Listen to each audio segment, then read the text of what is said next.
शरीर द्रव तथा परिसंचरण। प्रश्न निम्नलिखित कथनों पर विचार कीजिए। रक्त प्लाज्मा हल्के लाल रंग का पदार्थ है। यह रक्त के आयतन का लगभग 55% होता है। इसमें केवल जल और प्रोटीन पाए जाते हैं। उपरोक्त में से कौन से कथन सही नहीं है? 1 और 3। व्याख्या। इसमें प्लाज्मा प्रद्रव्य एक हल्के पीले रंग का गाढ़ा तरल पदार्थ है, अतः कथन 1 सही नहीं है। कथन 2 सही है। यह रक्त के आयतन का लगभग 55% होता है तथा इसमें संगठित पदार्थ लगभग 45% होते हैं। कथन 3 सही नहीं है। प्लाज्मा में 90 से 92% जल तथा 6 से 8% प्रोटीन पदार्थ के साथ अनेक खनिज आयन जैसे Na+, Ca+, Mg+, Cl इत्यादि भी पाए जाते हैं। शरीर में संक्रमण की अवस्था में होने के कारण ग्लूकोज, अमीनो अम्ल तथा लिपिड भी पाए जाते हैं। स्कंदन के अनेक कारण प्लाज्मा के साथ निष्क्रिय दशा में रहते हैं। प्रश्न निम्नलिखित में से कौन रुधिर के संगठित पदार्थ का भाग नहीं है? प्लाज्मा। व्याख्या। इसमें लाल रुधिर कणिका, श्वेत रुधिर कणिका, श्वेताणु तथा पट्टिकाणु प्लेटलेट्स को संयुक्त रूप से रुधिर रक्त का संगठित पदार्थ कहते हैं और ये रक्त का लगभग 45% भाग बनाते हैं। प्रश्न निम्नलिखित कथनों पर विचार कीजिए। बिना थक्का का स्कंदन कारणों के प्लाज्मा न्यूट्रोफिल कहलाता है। फाइब्रिनोजेन नामक प्लाज्मा प्रोटीन रक्त स्कंदन के लिए आवश्यक है। इसका सही उत्तर होगा केवल 2। व्याख्या। इसमें कथन 1 सही नहीं है। बिना स्कंदन कारकों के प्लाज्मा को सीरम कहते हैं। कथन 2 सही है। फाइब्रिनोजेन नामक प्लाज्मा प्रोटीन थ्रोम्बिन एंजाइम की सहायता से फाइब्रिन में बदल जाता है। रक्त का स्कंदन या थक्का मुख्यतः इसी फाइब्रिन धागे के जाल से बनता है। थ्रोम्बिन की रचना प्लाज्मा में उपस्थित निष्क्रिय प्रोथोबिन से होती है। इसके लिए थ्रोम्बोकाइनेज एंजाइम समूह की आवश्यकता होती है। प्लाज्मा में पाए जाने वाले अन्य प्रोटीन ग्लोबुलिन तथा एल्बुमिन हैं जो क्रमशः प्रतिरक्षा तंत्र तथा शरीर के परासरणी संतुलन में आवश्यक होते हैं। कथन 1 है। इरिथ्रोसाइट लाल रुधिर लाल रंग की कोशिकाएं हैं। कारक है इसमें आर। इनका निर्माण लाल अस्थि मज्जा से होता है। इसका सही उत्तर होगा ए और आर दोनों सही है। आर और ए का सही स्पष्टीकरण नहीं है। व्याख्या। इसमें ए और आर दोनों सही हैं तथा आर ए का सही स्पष्टीकरण नहीं है। इरिथ्रोसाइट या लाल रुधिर कणिकाओं का लाल रंग एक लहू युक्त जटिल प्रोटीन हीमोग्लोबिन की उपस्थिति के कारण है। वयस्क अवस्था में लाल रुधिर कणिकाएं लाल अस्थिमज्जा में बनती हैं तथा इनका विनाश प्लीहा लाल रक्त कणिकाओं की कब्रिस्तान में होता है।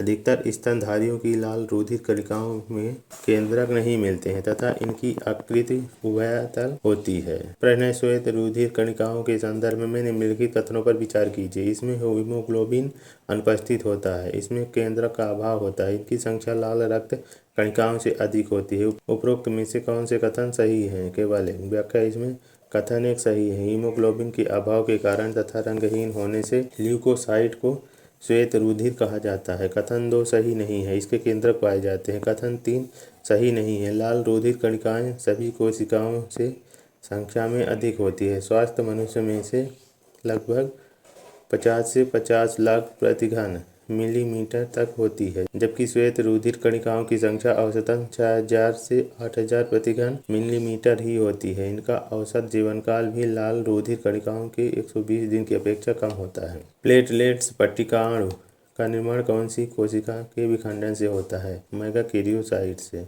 व्याख्या। इसमें प्लेटलेट्स को थ्रोम्बोसाइट भी कहा जाता है। ये अस्थिमज्जा की विशेष कोशिका मेगाकैरियोसाइट के टुकड़े में विखंडन से बनती हैं। रक्त में इनकी संख्या 1.5 से 3.5 लाख प्रति घन मिलीमीटर होती है। प्रश्न है। मानव रक्त का ए, बी, AB और ओ समूह में वर्गीकरण का आधार है। उत्तर होगा लाल रुधिर कणिकाओं पर प्रतिजन ए अथवा बी की उपस्थिति या अनुपस्थिति। व्याख्या। इसमें मानव के रक्त का 4 समूह में वर्गीकरण का आधार लाल रुधिर कणिकाओं की सतह पर 2 प्रतिजन ए अथवा बी की उपस्थिति या अनुपस्थित है। इन प्रतिजनों का मुख्य कार्य शरीर में प्रतिरक्षा अनुक्रिया को प्रेरित करना है। प्रतिरक्षी वे प्रोटीन पदार्थ हैं जो प्रतिजन के विरुद्ध पैदा होते हैं। प्रश्न। निम्नलिखित कथनों पर विचार कीजिए।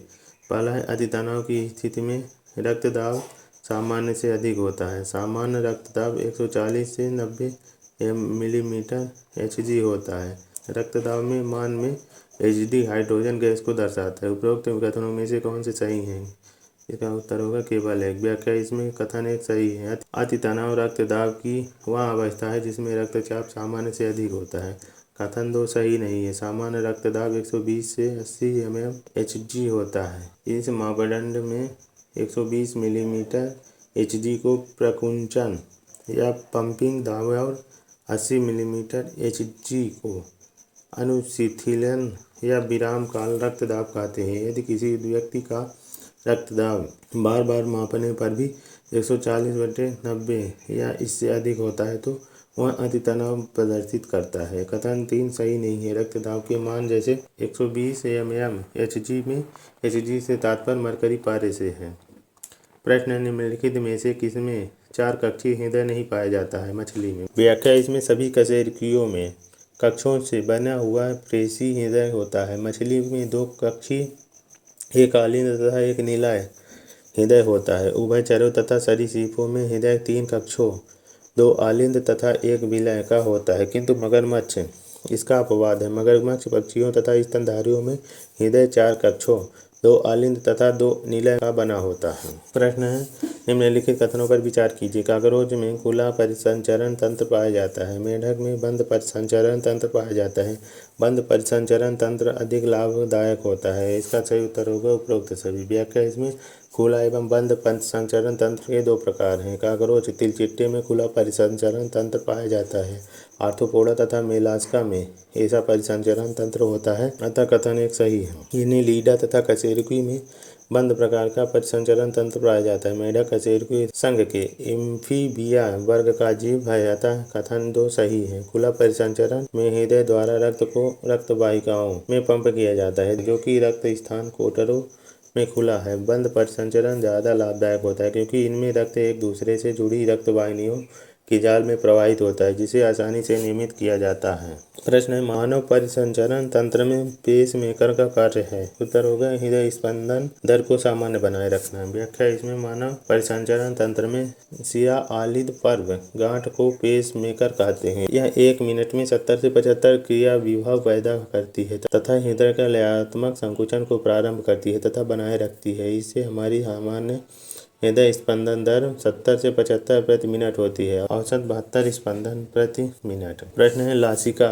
द्रव के संदर्भ में निम्नलिखित कथनों पर विचार कीजिए। यह यूतक की कोशिकाओं के बीच पाया जाता है।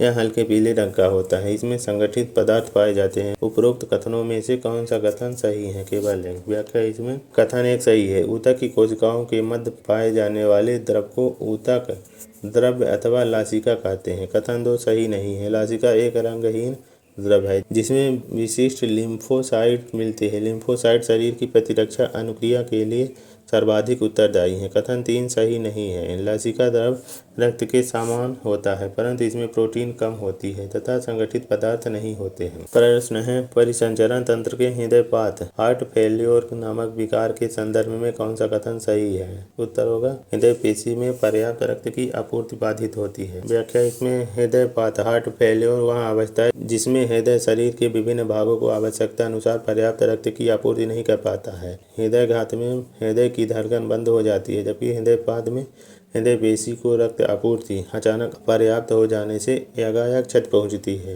हृदय पेशी में जब पर्याप्त ऑक्सीजन नहीं पहुंचती है तब सीने में दर्द होता है, जो एंजाइना हृदय शूल की पहचान है। हृदयपात को कभी कभी संकुलित हृदयपात भी कहा जाता है, क्योंकि फुसफुस लंग का संकुलन हो जाना भी इस बीमारी का प्रमुख लक्षण है। प्रश्न निम्नलिखित कथनों पर विचार कीजिए। आरएच कारक रीसेस बंदर में पाए जाने वाले प्रतिरक्षी के समान है। आरएच कारक मनुष्यों में पाया जाने वाला दुर्लभ रक्त समूह है। उपरोक्त में से कौन से कथन सही हैं? ना तो 1 और ना ही 2। व्याख्या इसमें आरएच कारण एक एंटीजन प्रतिजन है, प्रतिरक्षी नहीं। यह लगभग 80% मनुष्यों में पाया जाता है तथा यह रीसेस बंदर में पाए जाने वाले एंटीजन के समान है, अतः दोनों कथन सही नहीं है। जिस व्यक्ति में आरएच प्रतिजन पाया जाता है उसे आरएच सही आरएच पॉजिटिव और जिसमें नहीं होता है उसे आरएच हीन आरएच नेगेटिव कहते हैं। आरएच कारण के संदर्भ में एक विशेष प्रकार की अयोग्यता एक गर्भवती आरएच नेगेटिव माता तथा उसके गर्भस्थ शिशु के आरएच पॉजिटिव के बीच पाई जाती है। इसमें रक्त से आरएच नेगेटिव भ्रूण के रक्त आरएच नेगेटिव में आरएच प्रतिरक्षी का रिसाव हो सकता है और इसके भ्रूण की लाल रुधिर कणिकाएं नष्ट हो सकती है। यह भ्रूण के लिए जानलेवा हो सकता है। इससे बचने के लिए माता को प्रसव के तुरंत बाद आरएच प्रतिरक्षी का उपयोग करना चाहिए।